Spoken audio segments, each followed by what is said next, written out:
The stranger on the shore of the sea was quiet as if it had been listening for something beyond time. Waves rolled gently upon the sand under the fading light of the sun. In the distance a fisherman was hauling his net, but one figure sat alone near. The rocky edge staring into the horizon, his cloak, green like the earth after rainfall, his presence calm, but strangely ageless. This was no ordinary man. This was Khidr, the one whose name echoed in whispers among prophets, saints, and seekers of truth. His eyes were fixed on the sky, as if watching the stars even before they appeared. Khidr was not bound by time or place. He appeared where he was needed, and vanished when his task was done. Some say he had drunk from the spring of life and never aged. Others said Allah had taught him directly Ilm Laduni, the sacred knowledge not found in books nor passed down through scholars. It was knowledge given by Allah himself for a divine purpose, a knowledge that saw beyond appearances and pierced through the veils of time. As the breeze touched his face, Khidr stood and walked slowly along the shore where fate was about to send him a traveler not yet ready for the truths he would see. This traveler was none other than Prophet Musa, known to the world for his courage and his closeness to Allah. Yet even Musa was about to learn that knowledge had levels, and there were some secrets that only silence and surrender could unlock. Musa had once declared among his people that no one on earth had more knowledge than him. Not out of arrogance, but from the truth he knew at the time. But Allah gently corrected him by revealing that there was a servant more knowledgeable in certain matters, and that servant was Khidr. Determined to find him, Musa asked Allah for guidance, and was told to journey to the place where the two seas met, and there he would find the man who held the knowledge. He did not, and so the journey began. Musa took his servant Yusha with him, and carried with them a fish wrapped safely in a basket. Allah had told him that the sign of meeting Khidr would be when the fish disappeared. For days they walked without rest or pause, until they reached a rock near the sea and slept. During their sleep something miraculous happened. The fish suddenly leapt out of the basket into the sea, and swam away as if time had turned back for it. Yusha saw it but forgot to mention it until much later. When Musa asked for food, Yusha remembered and told him what had happened. They rushed back, retracing their steps, and there they found Khidr seated alone, his gaze deep like a well that had no bottom. Musa greeted him with respect and asked if he could follow him to learn from his knowledge. But Khidr looked at him and said in a voice both kind and firm, "You will not be able to bear with me. How can you be patient with something you do not fully understand?" Musa insisted, saying, "If Allah wills, you will find me patient, and I will not disobey you in anything." Khidr agreed, but warned him again, "Do not ask me about anything until I tell you." Its meaning with that, the two men began a journey unlike any other. A journey not across land, but into the hidden wisdom behind actions that seemed unjust or confusing on the surface. A journey that would test not only Musa's patience, but also challenge every idea of what justice and mercy looked like from a human perspective. Their first stop was a boat owned by poor fishermen. The men greeted them kindly and offered them a ride. But to Musa's shock, Khidr walked to the side of the boat and made a hole in it, damaging it. Musa immediately objected, "You have damaged their boat to drown its people. You have done something terrible." Khidr said, "Did I not tell you that you would not be able to bear with me?" Musa quickly apologized. "It slipped my mind, do not hold me to account for it." Khidr said nothing more, and they continued. Soon, they came upon a group of children playing near a village. Khidr walked toward one of the boys, and before Musa could react, he killed the child with a single move. Musa's heart jumped in horror. "Have you killed an innocent soul without right?" he cried. "You have done a dreadful thing again." Khidr said, "Did I not tell you that you would not be able to bear with me?" Musa now realized the gravity of his promise, but said, "If I question you again, then do not let me follow you. You have received an excuse from me." They walked again until they came upon a village. Tired and hungry, they asked the people of the village for food, but were refused and turned away with harshness. Still Khidr found a wall in the village that was crumbling and about to fall. Without a word he began to rebuild it stone by stone until it stood strong again.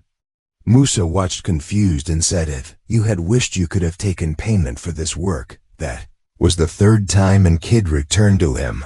"This is the parting between you and me. But I will now tell you the meanings of what you could not bear." And as they sat beneath the shade of a tree, Khidr revealed what only Ilm Laduni could show. The boat belonged to poor fishermen, he said. Ahead of them was a king who was seizing every good boat by force. I damaged it so the king would see it as broken and leave it behind later. They would fix it and be safe. As for the boy, he continued, his soul was inclined toward disbelief and would have caused grief to his righteous parents. Allah willed to replace him with another child better in purity and closer in love. And the wallet belonged to 2 orphan boys in the city. Underneath it was a treasure left for them by their father, a righteous man. Allah wanted them to grow and reach maturity before finding it. None of these things I did by my own will. They were all by the command of Allah. This is the knowledge you could not bear. Musa sat in silence, the weight of the truth heavier than any burden he had carried before. He realized then that some paths of wisdom cannot be walked by logic alone, but by trust and surrender. As Khidr stood again, ready to vanish into the folds of time, Musa stood and watched him go, knowing he had just seen a man not only chosen by Allah, but entrusted with a knowledge that curved through time and soul. Khidr did not look back, but the sea behind him shimmered as if bowing to a servant who served his Lord, without question, without pride, and with a heart anchored in the unseen. Journey had ended, but its lesson would echo through the ages, reminding those who seek knowledge that sometimes the answers lie beyond the surface, and sometimes even prophets must walk behind a teacher of silence, the hidden missions of time. Long after his parting with Musa, Khidr continued walking paths not seen by common men. Time for him was neither line nor loop. It was open like a book whose pages he turned at will. His feet touched the earth, yet his soul moved through the divine will, carrying wisdom to places not even prophets knew of. He walked through cities where injustice grew like vines around stone, and through deserts where forgotten tribes made their homes. He moved silently among people, unknown to them and unseen by many. He was not there to be followed, nor to be worshipped. His mission was clear: to obey the will of his Lord and serve the unfolding of divine wisdom. One night, Khidr found himself at the edge of a ruined town, buried beneath the dust of arrogance and war. The air was dry, the silence too heavy, even for the wind in the distance. A weak glow burned in a small hut, where a widow sat alone, her hands trembling as she prayed for a cure for her only child. The boy lay on a thin mat, his body limp, his skin pale. His breaths were short and uneven. The mother whispered words she barely understood, verses passed to her by her own mother, prayers once carried through generations. Now heavy with grief, Khidr knocked on the door gently. She opened it with swollen eyes and a tired face. She saw only a traveler, but something in his presence made her step aside. He walked in quietly, looked at the boy, touched his forehead, and then sat beside him for hours, without speaking. As the moon rose, the boy opened his eyes and took a deep breath. The pain in his body seemed to lessen. The color returned slowly to his cheeks. The mother cried, but Khidr said nothing. He stood and walked away, leaving behind no name, no promise, no reward, only the echo of healing wrapped in silence. This was one of many unseen acts of Khidr, carried not for fame but for balance in a world often tilted by human desire and cruelty. For those who wondered if angels walked the earth, Khidr was their answer, though not an angel nor a prophet. In the common sense, he was Allah's chosen keeper of sacred knowledge, a traveler between the threads of time. Years passed, and in another place, another mission awaited him. A cruel leader had risen in a city far from the holy lands, a man who feared no God and loved only power. He had ordered the killing of infants, fearing that one would rise against him. Khidr arrived not as a warrior, but as a teacher and strategist. He guided a shepherd in the hills, whispering to him in dreams and thoughts. This shepherd found a child abandoned near the forest and raised him with love and truth. The boy grew with unusual wisdom and a calm spirit by the time he was a man. He returned to the city, not with weapons, but with words that softened hearts and challenged injustice. The tyrant's rule weakened, not by force, but by the rise of a single soul prepared by the hands of Khidr, guided through Ilm Laduni. Khidr never stayed long. His purpose was not to live among people, but to move where needed. Some believed he appeared only once in a generation, others believed he was always there, hiding among us in different forms. When the world tilted too far into darkness, he was the hand that corrected it. When a soul cried in silence, he was the answer. No one expected. In a distant land, a man named Salman was seeking truth. He had wandered from one religion to another, his heart burning with desire to find the path of Allah. In a market, he met a stranger with a green cloak and eyes that looked past the flesh into the soul. Khidr told him of a prophet soon to rise in the lands of Arabia, and pointed him toward the direction of light. Salman followed the path and eventually embraced Islam under the leadership of Prophet Muhammad. It was through that one meeting that a seeker found truth and became one of the most devoted companions in the history of Islam. Khidr's influence was never loud, it out through the quiet decisions, through the silent turns people made. Never knowing who had guided them, his presence was mercy, his actions mysterious, but always rooted in divine wisdom. One evening, Khidr stood at the edge of a battlefield. It was silent now. The war had ended, and the field was full of the fallen. The smell of blood and metal still hung in the air among the bodies. A boy wept beside his brother, who lay still. Khidr approached, placed a hand on the boy's shoulder, and the child looked up, his eyes empty of hope. Without speaking, Khidr gave him strength, the kind not seen but felt deep within. Years later, that boy became a leader who prevented more wars with wisdom and justice. Time moved on, and Khidr reigned unchanged, still serving the command of his Lord. His knowledge grew not by reading, but by witnessing the deepest truths that lay beyond the eyes of men. He saw the reasons behind storms, the mercy in loss, and the tests in victory. He was the living reminder that the world did not run by logic alone, but by divine will that stretched beyond what minds could grasp. In the silence of night, he often stood near rivers, watching the stars. Some believed he was waiting for the next command, others believed he was watching over people chosen for great things. Sometimes a woman about to end her life would feel a sudden peace and change her mind. Sometimes a young boy tempted by crime would hear a voice in his heart and walk away from darkness, never knowing the whisper came from Khidr's passing shadow. His journey was not over, and never would be, for as long as the world turned and people lived unaware of the unseen help around them. Khidr would walk among them, not to be praised, not to be found, but to serve the one who sees all. To those who think they walk alone in the dark, know that sometimes a man in green walks near you, silent and unseen, carrying the knowledge of mercy and justice for this world and beyond. The river that bent for him. The sun rose slowly over a quiet valley as the mist clung to the trees like forgotten prayers. In the early morning air, a village lay hidden between hills, untouched by time or trouble. A place where people lived simple lives away from kings and conquests. But on that day, change came in the form of a stranger whose steps did not leave prints on the ground, and whose presence bent the wind with reverence. Khidr walked into the village unnoticed by most, yet one boy named Hamza saw him clearly. Hamza was not like the other children. He spoke little, but watched everything.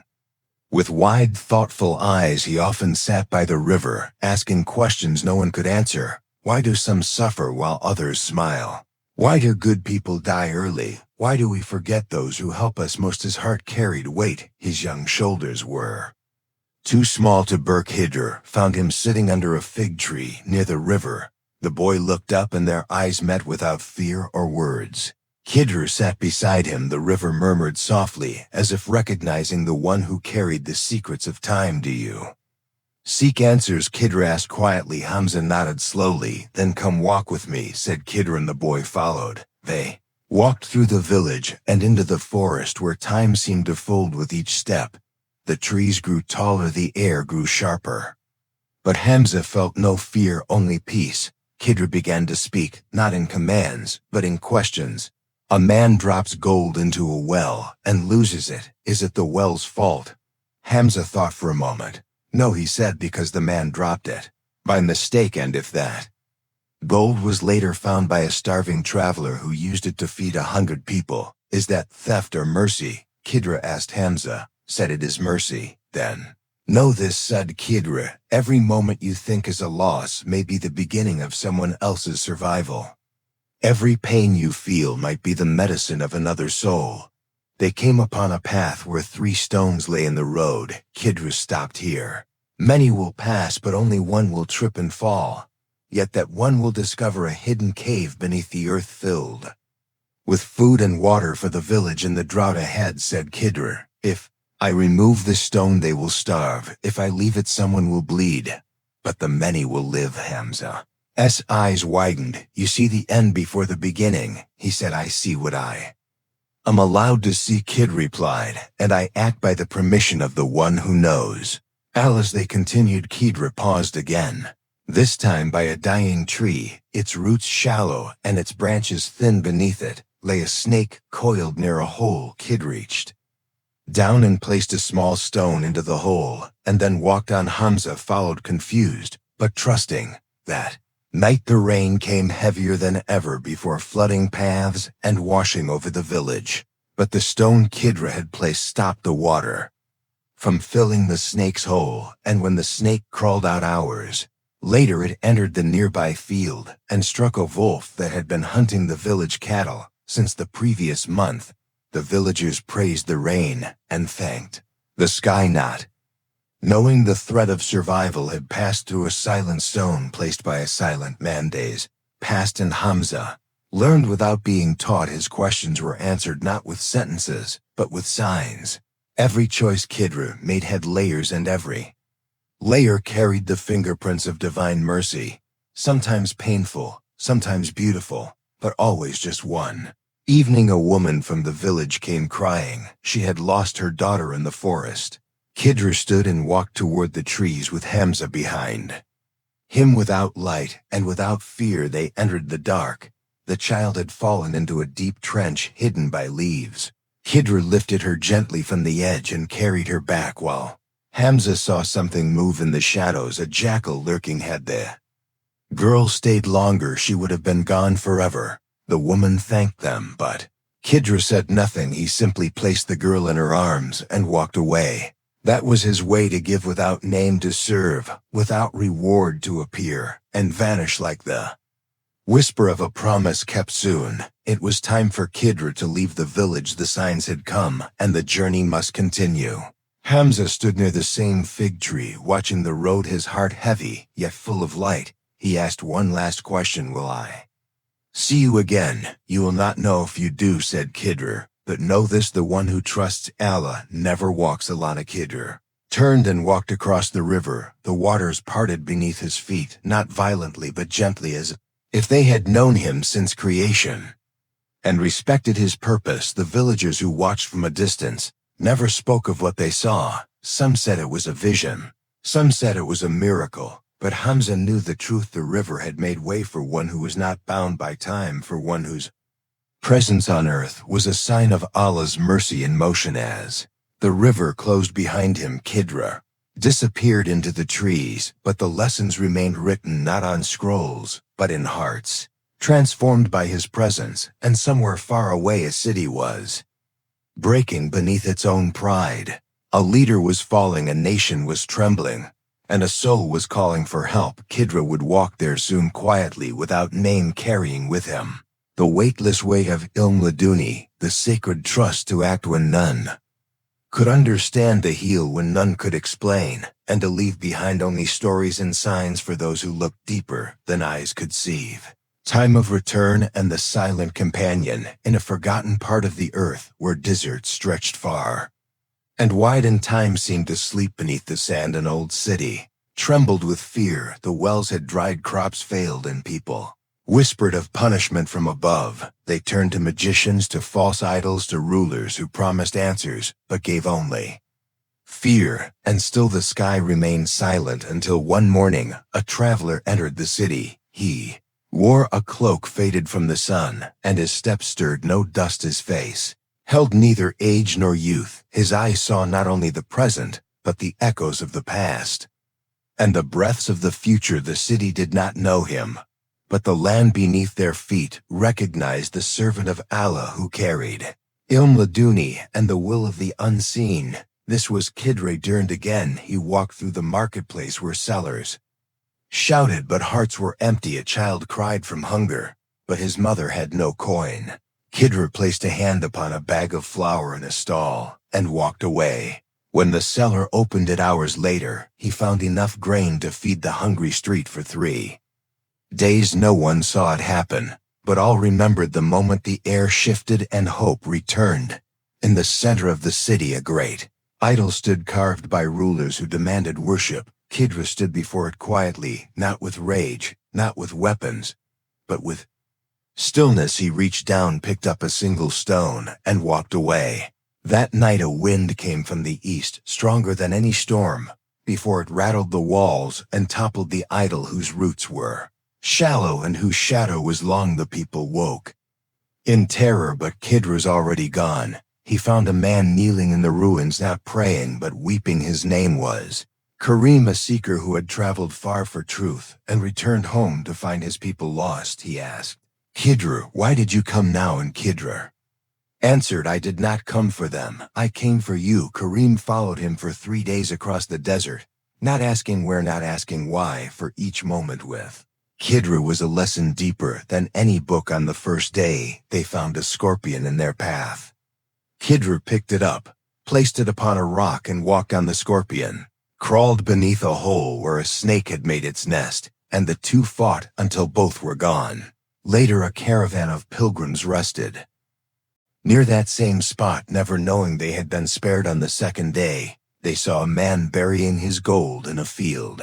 Khidr watched and said nothing. That night the man was robbed in his home and left with nothing, but when the drought came he remembered the gold, buried and found it untouched. It saved his family and his neighbors, and none knew the one who ensured its safety. On the third day they reached a place where the earth cracked and steam rose from beneath. Khidr stopped. "This is where my path ends," he said. "For now." Karim asked, "Will I ever understand what you have done all these days?"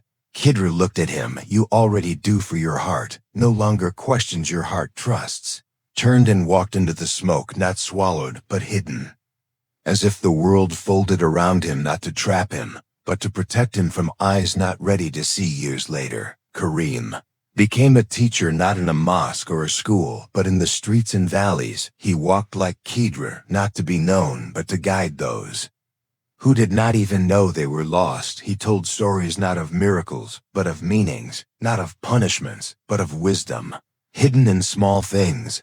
A cracked cup, a broken sandal, a storm at the wrong hour, each carried a message if the heart was open. One day a child asked him, "Do you believe the man you followed was really Khidr?" And Karim smiled and said, "I do not follow names.